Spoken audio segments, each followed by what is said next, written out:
Hello दोस्तों, मैं शिवांश वर्मा आपके अपने चैनल ज्योग्राफिकल स्टडी पॉइंट में एक बार फिर से आप सभी का स्वागत है। आई होप आप सब अच्छे होंगे। और आज का जो हमारा ज्योग्राफिकल थॉट का नया लेक्चर है, इसमें हम बात करेंगे रोमन ज्योग्राफर्स की। पहले वाले लेक्चर में हम बात किए थे जो यूनानी भूगोलवेत्ता हैं, उनका भूगोल में किस तरह योगदान रहा है उनकी बात की थी। और आज हम रोमन भूगोलवेत्ताओं के बारे में बात करेंगे कि इनका भूगोल में क्या क्या योगदान रहा है, किस तरह भूगोल के विकास में ये अपना योगदान प्रस्तुत करते रहे हैं और अपनी पुस्तकों के माध्यम से एक क्रमिक अध्ययन के रूप में विभिन्न क्षेत्रीय विभिन्नताओं और उनके जो क्षेत्र थे उनका वर्णन करते चले गए और धीरे धीरे भूगोल का विकास होता चला गया। खासकर देखा जाए तो यूजीसी नेट और पीजीटी के जो एग्जाम होते हैं उनमें ये थॉट से बहुत सारे क्वेश्चन आते हैं। तो रोमन ज्योग्राफर से भी टॉलमी, स्ट्रैबो, पेम्पोनियस मेला और प्लिनी से क्वेश्चन अक्सर पूछे जाते हैं। ठीक है, तो चलो हम शुरू करते हैं। ठीक है, तो जो आज रोमन भूगोलवेत्ता हैं उनकी बात करेंगे तो सबसे पहला भूगोलवेत्ता है स्ट्रैबो। स्ट्रैबो मुख्यतः 64 बीसी से लेकर 20 एडी तक इसका समय रहा है।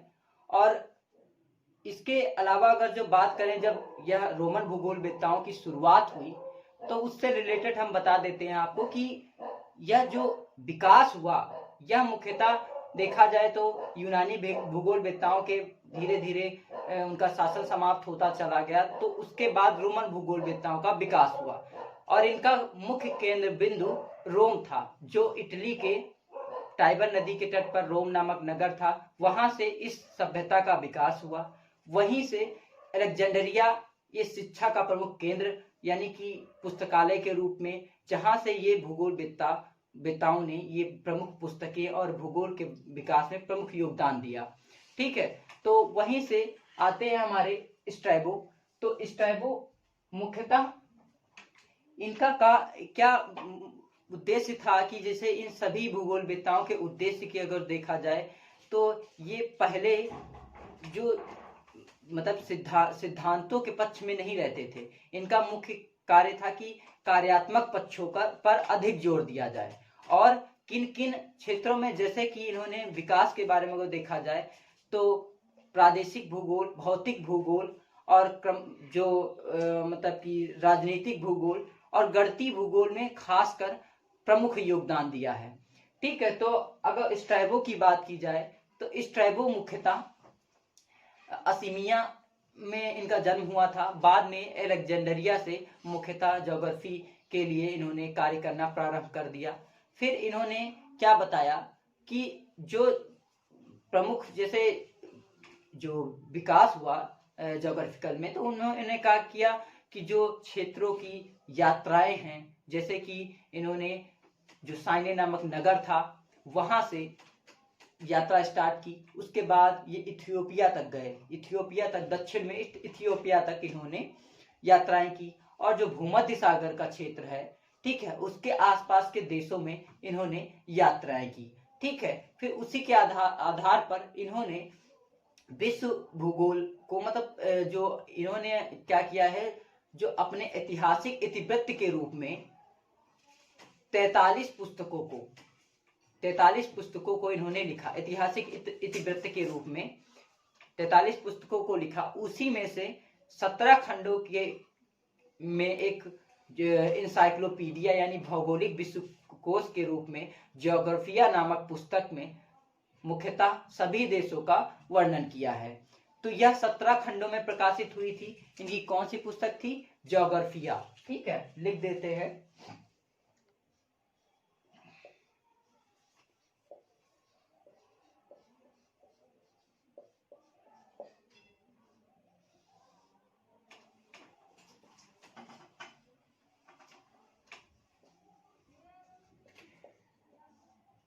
सत्रह खंडों में, मतलब ये जो ज्योग्राफिया इनकी स्ट्रैबो की जो प्रमुख पुस्तक थी, ये 17 खंडों में इन्होंने इसका वर्णन किया है।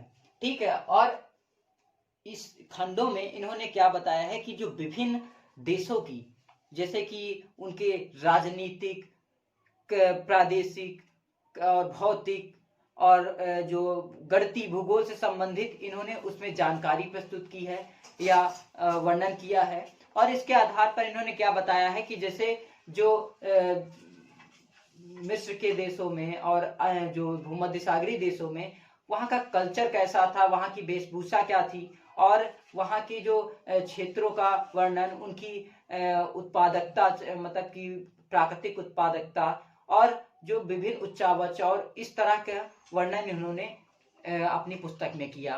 इसके अलावा इन्होंने क्या बताया कि जो मतलब कि खंड थे, प्रथम, पहला और दूसरे खंड में इन्होंने केवल अपने प्रस्तावना के रूप में वर्णन किया है।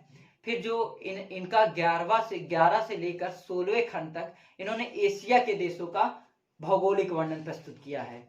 11 से 16 खंडों तक। किसका? 11 से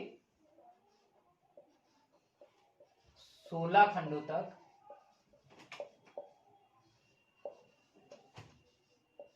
एशिया के देशों का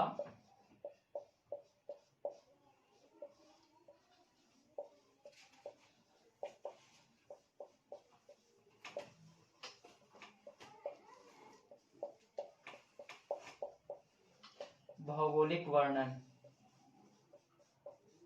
मतलब 11 से 16 खंडों तक इन्होंने क्या किया कि जो एशिया के देश थे उनके भौगोलिक वर्णन के बारे में प्रस्तुत किया है। ठीक है। अब जो 17वां खंड था उसमें विशेषकर अफ्रीका के देशों का वर्णन किया है। इसमें 17वें खंड में अफ्रीका का वर्णन किया है।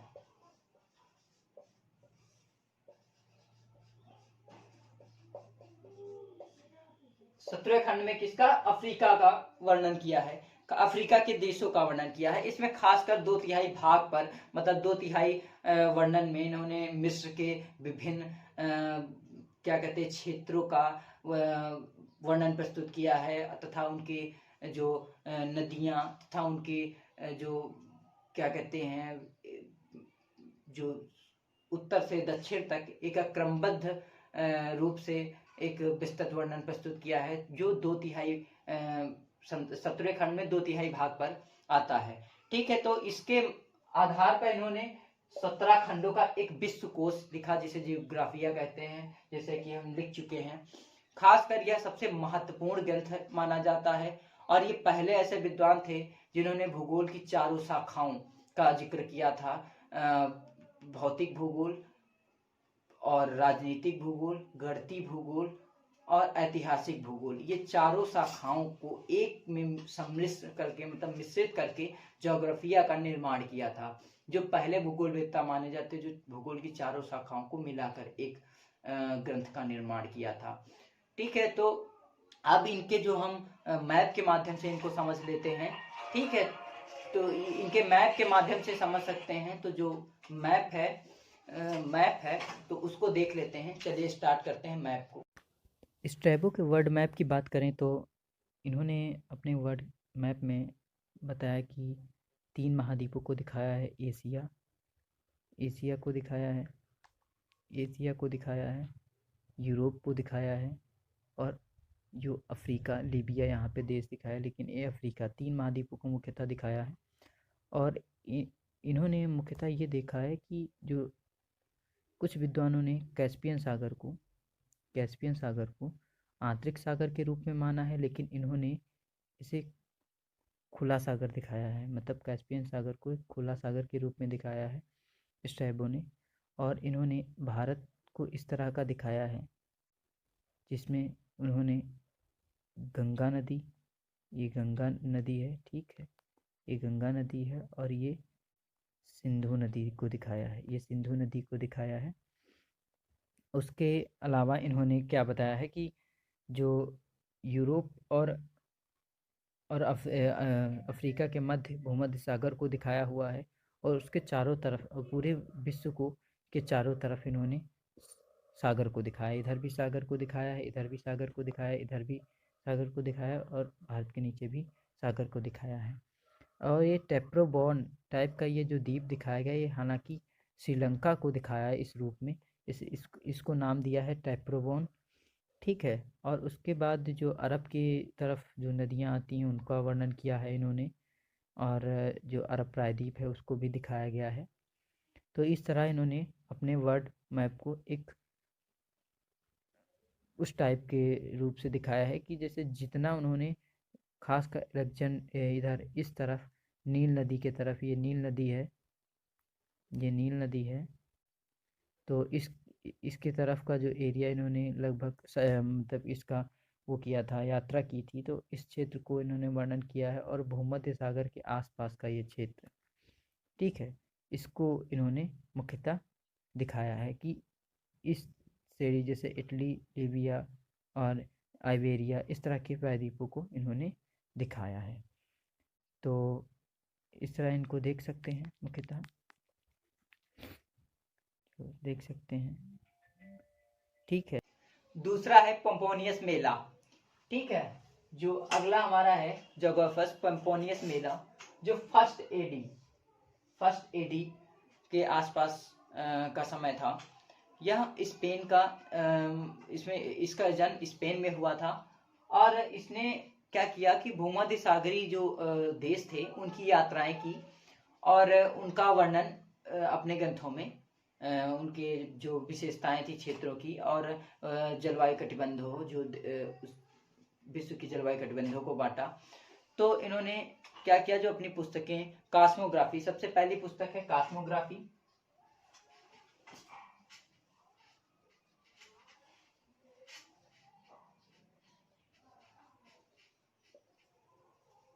इसकी पहली पुस्तक थी कास्मोग्राफिया, जिसमें ब्रह्मांड के बारे में इसने बताया कि पृथ्वी एक ब्रह्मांड के मध्य में है, और इसका बाकी ग्रह चक्कर लगाते हैं। पृथ्वी एक ब्रह्मांड के मध्य में है। किसने? पेम्पोनियस ने कहा कि पृथ्वी ब्रह्मांड के मध्य में है और इसके आसपास अन्य ग्रह चक्कर लगाते हैं। और इसके अलावा इनकी जो दूसरी पुस्तक थी,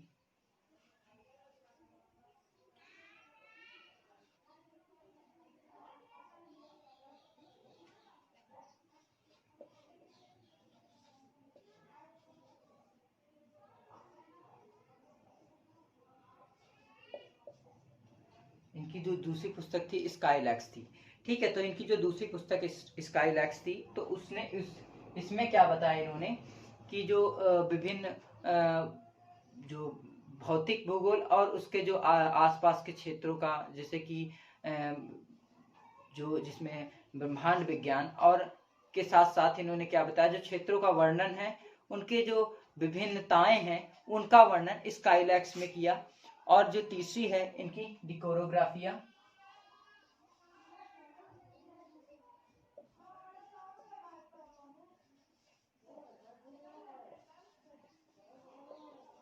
इनकी तीसरी पुस्तक है डिकोरोग्राफिया। ठीक है, तो इसमें इन्होंने क्या बताया, डिकोरोग्राफिया इनकी प्रमुख पुस्तक है। इसमें इन्होंने क्या बताया, जो पृथ्वी को है उसको 5 जलवायु कटिबंधों में विभक्त किया। कितने? 5 जलवायु कटिबंध में। तो पहला जो इनका जलवायु कटिबंध है, ये उष्ण कटिबंध,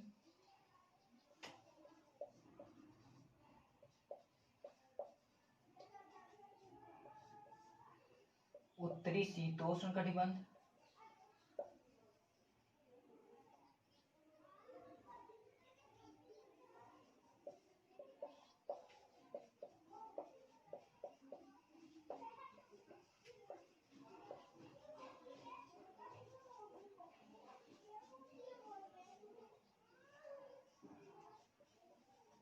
दक्षिणी शीत कटिबंध, शीतोष्ण कटिबंध,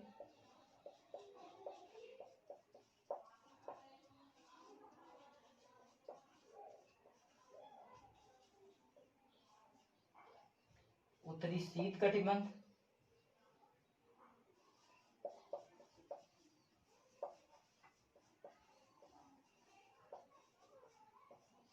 और दक्षिणी शीत कटिबंध।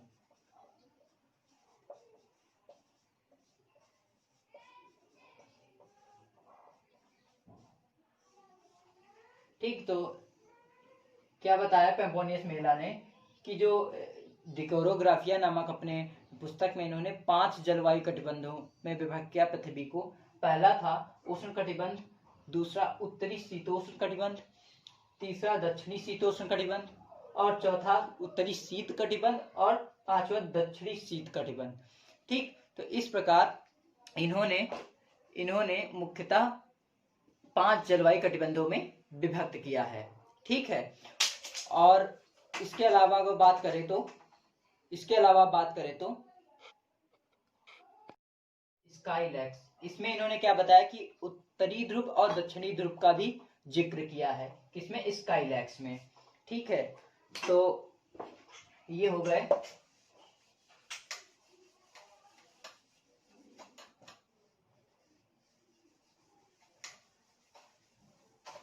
और अब बात कर लेते हैं जो प्लिनी है।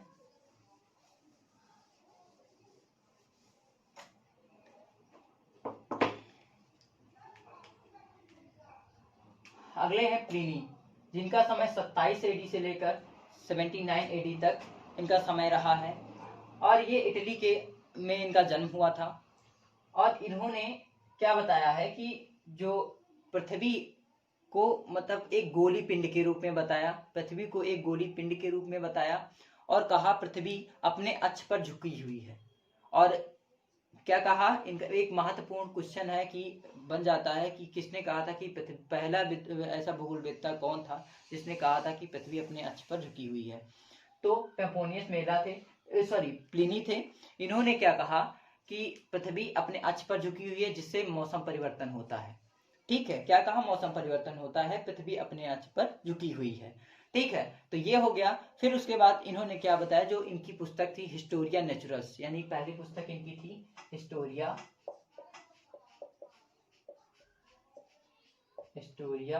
नेचुरल्स। हिस्टोरिया नेचुरल्स या 37 खंडों में इन्होंने 37 खंडों में पार्ट्स में 37 पार्ट में 37 पार्ट्स में इन्होंने इसको मतलब कि विभाजित किया था। और इसमें इन्होंने क्या बताया है, खगोली जो मतलब कि ग्रहों का जो पिंडों के बारे में बताया। ठीक है, और जलवायु के बारे में बताया, वनस्पतियों के बारे में बताया, पृथ्वी के आकार, उसकी विशेषताएं, और उनके जो विभिन्न क्षेत्र का क्रमबद्ध वर्णन, और उनकी जो क्या कहते हैं वनस्पतियों का क्षेत्रीय वितरण, ये सब किसमें जिक्र किया है? हिस्टोरिया नेचुरल्स में इन्होंने जिक्र किया है, जो इनकी महत्वपूर्ण पुस्तक मानी जाती है, हिस्टोरिया नेचुरल्स। और दूसरी पुस्तक है मेट्रोलॉजी।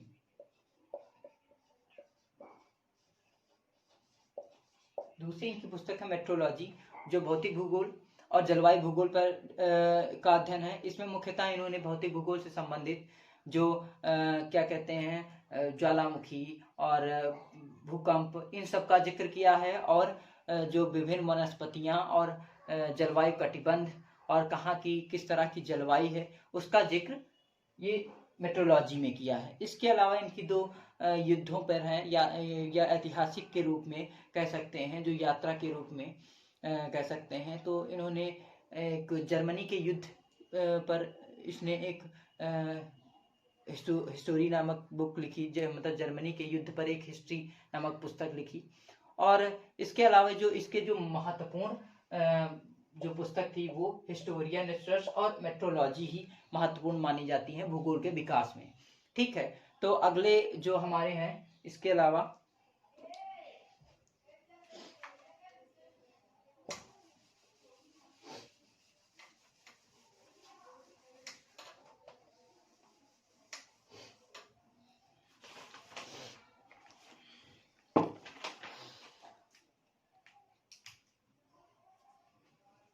अगले हैं टालमी। टालमी 1990 एडी से लेकर 168 एडी तक इनका समय रहा है। क्लॉडियस टालमी ये एक प्रमुख भूगोलवेत्ता थे, जिन्होंने क्या बताया कि भूगोल के विकास में टालमी ने मुख्यतः खगोल शास्त्र, मानचित्र विज्ञान और जो क्या कहते हैं क्षेत्रों के वर्णन के लिए इन्होंने जो हमारी ऐतिहासिक चीज़ों के लिए मानचित्र कला का महत्वपूर्ण विकास किया है, और इसमें इन्होंने बहुत महत्वपूर्ण योगदान दिया। साथ ही इन्होंने भौतिक भूगोल में भी बहुत महत्वपूर्ण योगदान दिया है। ठीक है, और गणितीय भूगोल में तो इनका योगदान रहा ही है, क्योंकि गणितीय भूगोल से संबंधित इन्होंने बहुत सारे तथ्यों और प्रोजेक्शनों को इन्होंने वर्णन किया है। तो और इनकी जो अगर जो बात की जाए प्रमुखता, इनके जो क्या कहते हैं मानचित्र कला और इनकी जो पुस्तकों के बारे में बात करें, तो जो देखा जाए तो सबसे पहले इनकी पुस्तक आती है अल्माजेस्ट।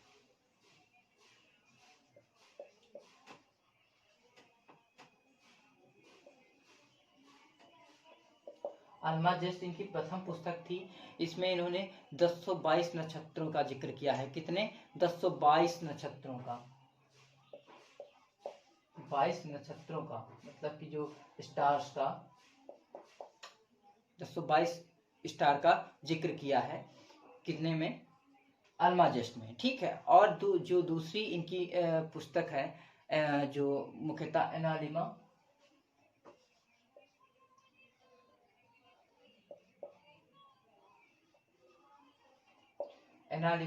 इसमें ही इन्होंने जो क्या कहते हैं जो गणितीय भूगोल और मानचित्र संबंधित कुछ जानकारियां इसमें दी हुई हैं। खासकर गणितीय भूगोल और जो मानचित्र में मुख्यतः कटिबंधों और वनस्पतियों के बारे में इनका जिक्र किया है। ठीक है, इसके अलावा अगर जो बात करें तो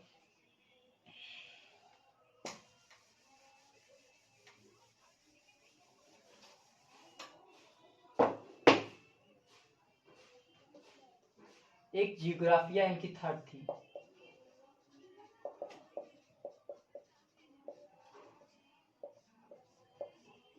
जियोग्राफिया नामक इनकी एक पुस्तक थी, जिसमें इन्होंने मुख्यतः क्या कहा, जो भौतिक भूगोल और उसके से संबंधित जो महत्वपूर्ण क्षेत्रों का वर्णन, उनके आकार, नदियों से संबंधित उनके स्थलखंडों और स्थल रूपों का विकास किस तरह होता है, इसका जिक्र उन्होंने मुख्यतः इसमें ज्योग्राफिया में किया है। फिर उसके बाद इनकी प्रमुख पुस्तक आती है ग्रही परिकल्पना।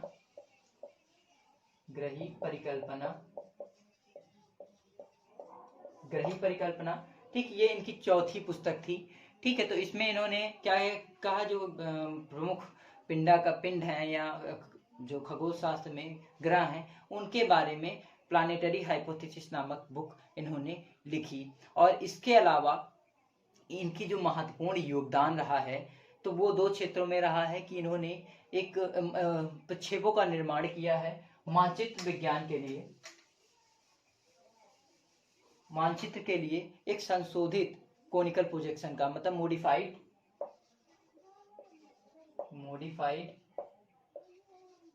Conical projection.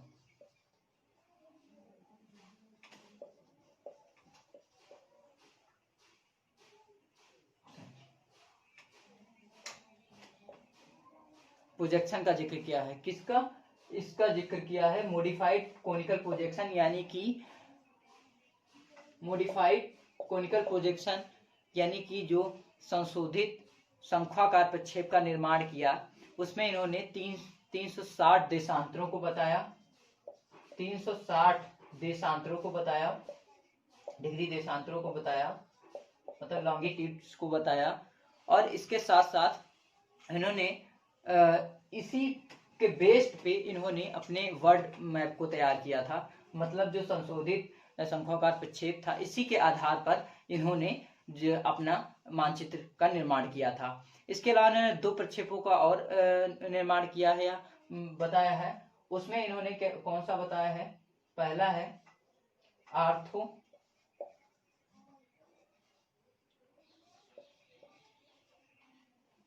आर्थोगोनल प्रोजेक्शन, और दूसरा है स्टीरियोग्राफिक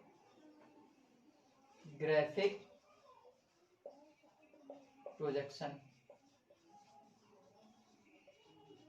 स्टीरियोग्राफिक और आर्थोगोनल प्रोजेक्शन, ये 2 प्रोजेक्शनों का निर्माण और किया है। इसमें मुख्यतः आर्थोगोनल प्रोजेक्शन में 3 तरह के तल बताए हैं, एक वर्टिकल, एक हॉरिजॉन्टल और एक जो यामोत्तर यानी कि मेरिडियन तल प्लेन, यानी कि पहला है क्षैतिज तल और एक लंबवत तल और एक यामोत्तरी तल। 3 तरह के तल किसमें बताए हैं? इसमें बताए हैं ऑर्थोगोनल में। कौन कौन से? ओरिजेंटल, एक क्षैतिज, लंबवत, सॉरी एक लंबवत बताए हैं, लंबवत, और एक क्षैतिज और एक यामोत्तरी तल। इन ऑर्थोगोनल प्रोजेक्शन में 3 तरह के तल को बताया है इन्होंने। इसके आधार पर मानचित्र बना सकते हैं। और एक दूसरा बताया स्टेरियोग्राफिक प्रोजेक्शन। ठीक है, तो इस तरह इन्होंने प्रोजेक्शन को भी बताया है।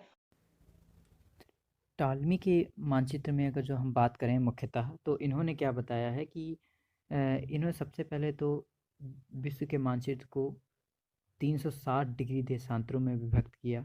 जैसा कि आप देख सकते हैं, इन्होंने ये इस तरह का ये देशांतर देख सकते हैं, देशांतर रूप में दिखाया हुआ है।